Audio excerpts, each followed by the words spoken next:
আসসালামু আলাইকুম ওয়া রাহমাতুল্লাহি ওয়া বারাকাতুহু। আউযু বিল্লাহি মিনাশ শাইতানির রাজীম। বিসমিল্লাহির রহমানির রহিম। ইয়া আইয়ুহাল্লাযীনা আমানু মা লাকুম ইযা ক্বিলা লাকুম ইনফিরু ফী সাবিলিল্লাহি সাকালতুম ইলাল আরদ أرضيتم بالحياة الدنيا من الآخرة فما متاع الحياة الدنيا في الآخرة إلا قليل। আমরা আল্লাহর দরবারে সবাই একযোগে বলি আলহামদুলিল্লাহ। বিশ্ব নবীর প্রতি ছোট্ট একটা দরুদ শরীফ পড়ি সাল্লাল্লাহু আলাইহি ওয়াসাল্লাম। সম্মানিত ভাইয়েরা, আমি আপনাদের সামনে পবিত্র কোরআনের ৯ নম্বর সূরা, সূরা আত-তাওবা, সূরা আত-তাওবা, এখান থেকে কিছু অংশ আমি পড়ে শোনালাম। সম্মানিত ভাইয়েরা, এই বক্তব্য আল্লাহ পাকের। কার বক্তব্য জোরে বলুন? এই বক্তব্য কখন? তাবুকের যুদ্ধ শুরু হওয়ার আগে, তাবুকের যুদ্ধ শুরু হওয়ার আগে অথবা শুরু হওয়ার মাঝে আল্লাহ তাআলা এই আয়াতগুলোকে হেদায়েতি বক্তৃতা হিসেবে নাযিল করেন। তাবুকের যুদ্ধ শুরু হলো প্রচণ্ড গরমের মধ্যে, রোমান সৈনিকদের সাথে, একটা পরাশক্তির সাথে। তখন রোমান সাম্রাজ্য এবং পারস্য সাম্রাজ্য, দুইটা পৃথিবী বড় একটা পরাশক্তি ছিল না? বড় একটা পরাশক্তি ছিল। এই যে বড় পরাশক্তি, তাবুকের যুদ্ধ যখন শুরু হলো তখন ছিল কয়েকটা সমস্যা। প্রচণ্ড গরম, আর ফল পেকে গেছে। ফল পেকে গেছে মানে সৌদি আরবের যে মূল খাবার সেটা কি ছিল? খেজুর, মানে এগুলো ফল আছে না, যেগুলো বাৎসরিক খাবার, হ্যাঁ, এই খাবারগুলো পেকে গেছে। তাকে তোলা ছাড়া কোনো উপায় নাই। বাড়ির বইয়ের হাতে তুলবার দায়িত্ব দিয়ে যাওয়া অনেক পুরুষের জন্য কিন্তু না মনের ইয়া হয় যে কতখানি পারবে না পারবে, ঝামেলা হয়। এদিকে প্রচণ্ড গরম, আর রাস্তা খুবই দূরত্ব।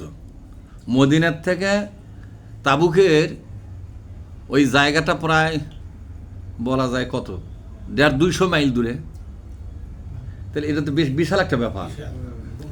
এত দূরে প্রচণ্ড গরম, যখন রোদের মধ্যে দাঁড়ান যাচ্ছে না, সেই সময় যুদ্ধের ডাক পড়ে গেছে। আল্লাহ নবী চিন্তা ভাবনা করলে যে গরমে মানুষ মরুক আর বাঁচুক, রোমান সাম্রাজ্য না দেখে ছাড়বো না। আমার কথা বুঝতে পারছেন? রোমান সাম্রাজ্য ইসলামী সাম্রাজ্যকে ধ্বংস করবে, আর আমরা গরমের কারণে তাদেরকে ছাড়িয়ে দেব, এ বান্দা মুহাম্মদ সাল্লাল্লাহু আলাইহি ওয়াসাল্লাম নয়। কথা কি বোঝা গেল? তা আমাদের নবী কি ধরনের নবী এটা বোঝা লাগবে কিনা? ওপর বসতে গেলে তাসবিহ তাহলিল করা, এটা কি নবী ছিল না? তাসবিহ করে আবার বাদবাকি সময়টা জেহাদে অংশগ্রহণ করছে। কিন্তু আমরা তাসবিহ যারা করি তারা জীবনে জেহাদের চিন্তাই মাথাত লেনি। এই নবীর সুন্নতি তো মানে না আসলে। নবীর সুন্নত তাসবিহ করা, নবীর সুন্নত তাসবিহর দানা থুয়ে আবার জেহাদ করা, এটা ধরছে আর না ছেড়ে দিচ্ছে। এটা কি ধরনের মানুষ? এটা ফাঁকেল। এর এক নম্বরের কি, এটা ফাঁকেল লোক। ঠিক এই অবস্থায় কিছু সাহাবা যেতে চাচ্ছিল, কিছু সাহাবা যেতে চাচ্ছিল না। এই যারা গরিমসি শুরু হলো, কেউ মনে করছে ফল টল তুলে থুয়েই যায়, দূরের রাস্তা, আমার ঘোড়া ভালো আছে দৌড়ে ধরবা পারবো, বা উঠ ভালো আছে জোরে হেঁটে ধরে পারবো, এই নানান কিছু তাল বেতাল হয়ে গেছে। আর কিছু সংখ্যক বললো যে রাসূলুল্লাহ বলছে বলা চলো, কিসের ফল আর কিসের বাগান, তো উলে বাড়িয়ালি আছে যা করি করবে, ওগুলো কোনো গপ্প নাই। যদি প্রচণ্ড গরমে নবীর সাথে জাবাত ধরে রাস্তার মধ্যে মরে যায়, তো বিশ্ব নবী আমার জানাজার নামাজ পড়াবে। সুবহানাল্লাহ বলো। এর চেয়ে সৌভাগ্য কিরে, কিসের বাড়ি থাকা লাগবে? ইনকা মুসলমানও আছে, সেই এরকম সাহাবাও কিন্তু ছিল। আপনারা কোন গ্রুপে থাকবেন? ওদের যাই কি যাই না এটা না, ওই যে বিশ্বনবী বলছে এই শেষেরটা থাকবে,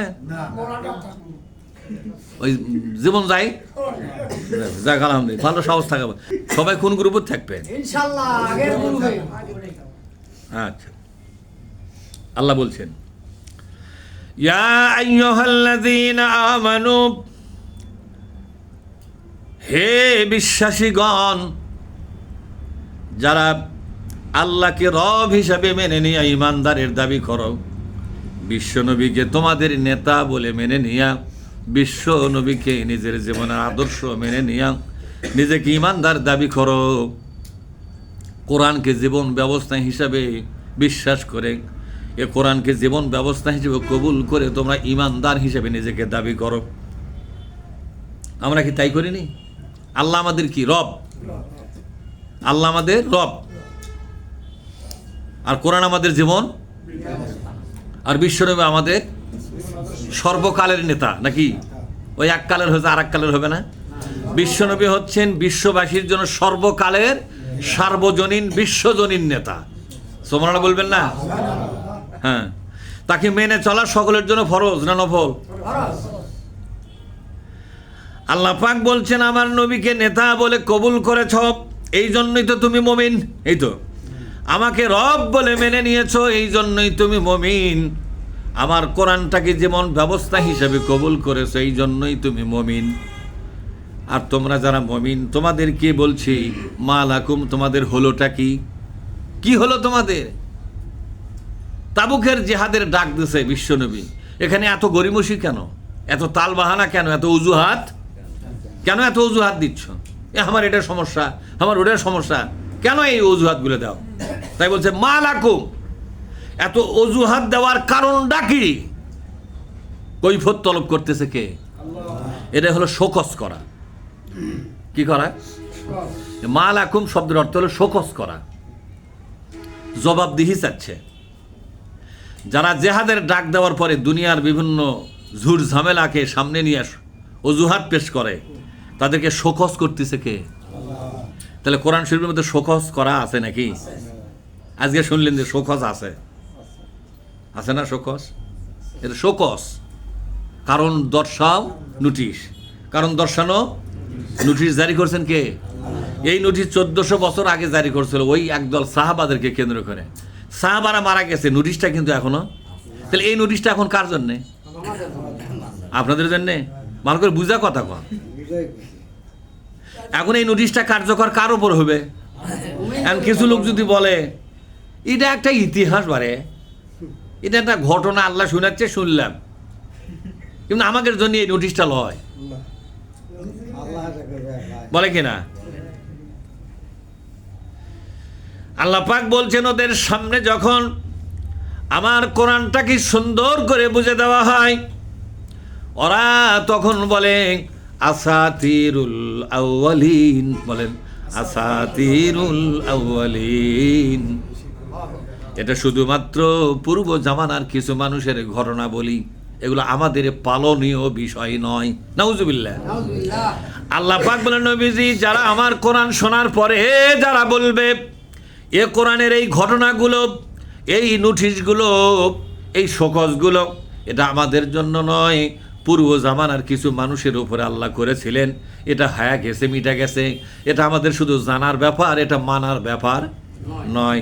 নবী গো বলে দিন এরা হলো উলাইকা হুমুল কাফিরুনা হাক্কা, এরা হলো হক্কানি কাফের। এরা কি কাফের? অনেক লোক বলে যে হক্কানি পীর পাওয়া যায়, হক্কানি আল্লাহ বলছে কিসের পীর? হক্কানি কাফেরও আছে। হক্কানি বলেন তো, বিভিন্ন জাত কাফের বেন না, হক্কানি কাফের কথা শুনলাম রে আজকে। কাউকে না বলতে বলে বাইরে লিখ বলা লাগবে কিনা?